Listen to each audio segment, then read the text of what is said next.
Assalamualaikum warahmatullahi wabarakatuh. Tujuan pembuatan video kali ini adalah untuk tugas presentasi mata kuliah konsep dasar PAUD dengan judul Konsep Dasar PAUD dan PAUD dalam Perspektif Islam.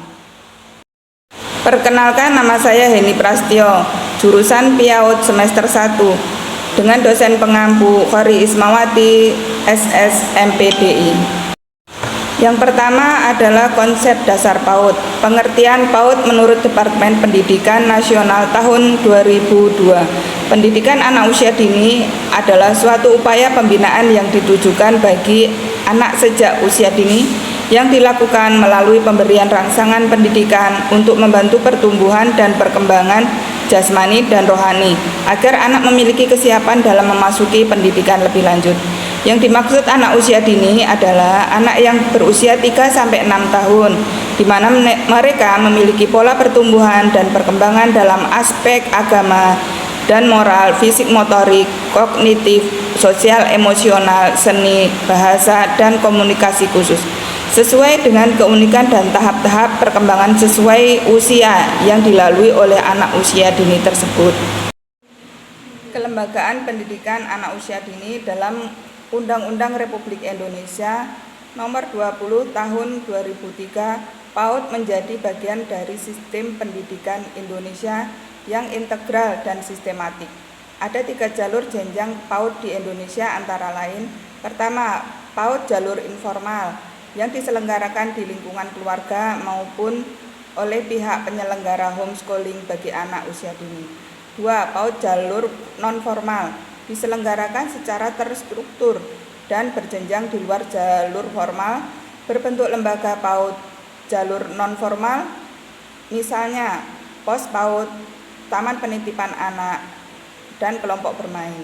Yang ketiga, PAUD jalur formal merupakan bentuk lembaga untuk menyelenggarakan program pendidikan bagi anak usia 4-6 tahun. Bentuk lembaga di dalam pendidikan formal seperti Taman Kanak-kanak atau TK, Raudatul Atfal atau RA, kelompok bermain atau KB, Taman Penitipan Anak atau TPA, Taman Pendidikan Al-Quran atau TPQ, dan lain sebagainya. Fungsi pendidikan anak usia dini atau PAUD diantaranya yaitu: yang pertama, fungsi adaptasi yang membantu anak melakukan penyesuaian diri dengan berbagai kondisi lingkungan serta dengan keadaan dalam dirinya sendiri. Yang kedua, fungsi sosialisasi yang membantu anak agar memiliki keterampilan sosial yang berguna dalam pergaulan dan kehidupan sehari-hari di mana anak berada.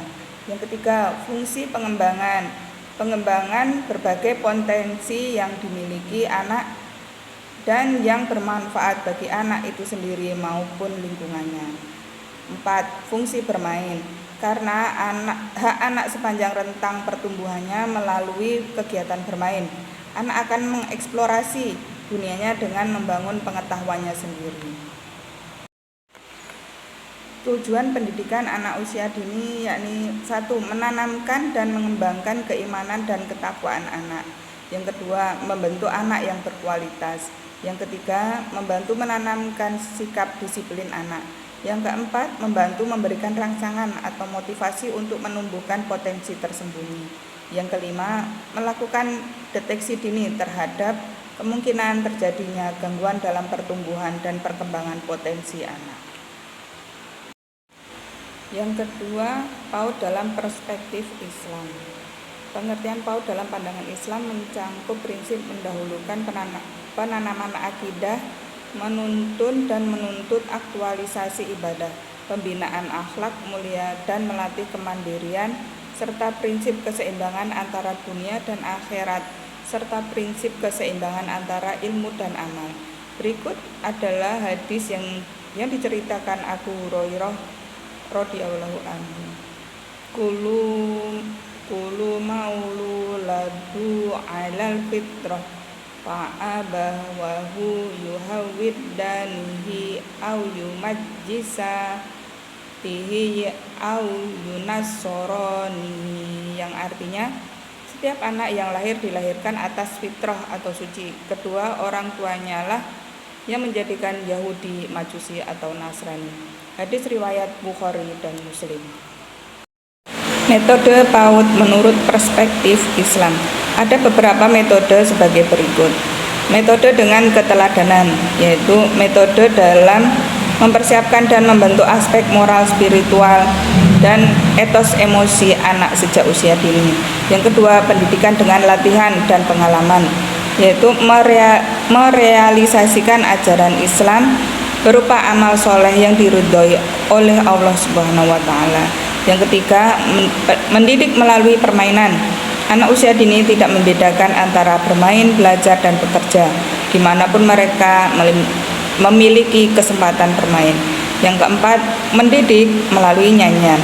Pendekatan pembelajaran yang secara nyata mampu membuat anak senang dan bergembira. Yang kelima, mendidik melalui cerita. Dalam konsep pendidikan anak usia dini, bercerita dapat dijadikan media untuk menyampaikan materi pembelajaran. Kurikulum dan materi PAUD dalam perspektif pendidikan Islam. Ajaran Islam secara garis besar dapat dikelompokkan menjadi 3, yakni yang pertama, pendidikan akidah, agar setiap perkembangannya senantiasa dilandasi akidah yang benar, yakni sebagai rukun iman dan rukun Islam, yang sekaligus membedakan antara orang Islam dengan non-Muslim. Yang kedua, pendidikan ibadah, sebagaimana dalam ajaran fikih Islam bahwa pendidikan ibadah hendaknya diajarkan melalui dari masa kanak-kanak atau masa usia dini. Yang ketiga, pendidikan akhlak. Kata akhlak berasal dari kholaqo, artinya kelakuan, tabiat, watak, kebiasaan, kelaziman, dan peradaban. Al-Ghazali mengemukakan bahwa akhlak adalah sifat yang tertanam dalam jiwa yang menimbulkan beraneka ragam perbuatan dengan gampang dan mudah tanpa memerlukan pemikiran dan pertimbangan. Landasan pendidikan anak dalam Islam didasarkan beberapa landasan, yakni yang pertama, landasan yuridis yang diatur dalam Undang-Undang Nomor 2 Tahun 1989 tentang Sistem Pendidikan Nasional, yaitu mencerdaskan kehidupan bangsa dan mengembangkan manusia Indonesia seutuhnya, yaitu manusia yang beriman dan bertakwa kepada Tuhan Yang Maha Esa dan berbudi luhur, memiliki pengetahuan dan keterampilan, kesehatan jasmani dan rohani, kepribadian yang mantap dan mandiri, serta rasa tanggung jawab, kemasyarakatan, dan kebangsaan. Yang kedua, filosofis dan religius, berdasarkan pada nilai-nilai filosofi dan religi yang dipegang oleh lingkungan yang berada di sekitar anak dan agama yang dianutnya. Yang ketiga, landasan keilmuan dan empiris, meliputi aspek keilmuan yang menunjang kehidupan anak dan terkait dengan perkembangan anak. Konsep keilmuan PAUD bersifat isomorfis, yang artinya kerangka keilmuan PAUD dibangun dari interdisiplin ilmu yang merupakan gabungan dari beberapa disiplin ilmu, diantaranya psikologi, fisiologi, sosiologi, ilmu pendidikan anak, antropologi, humaniora, kesehatan dan gizi, serta neuroscience. Alhamdulillah, demikianlah video yang saya buat. Apabila ada kesalahan maupun kekurangan, datangnya dari saya pribadi, dan kebenaran serta kesempurnaan hanya milik Allah Subhanahu wa Ta'ala. Wassalamualaikum warahmatullahi wabarakatuh.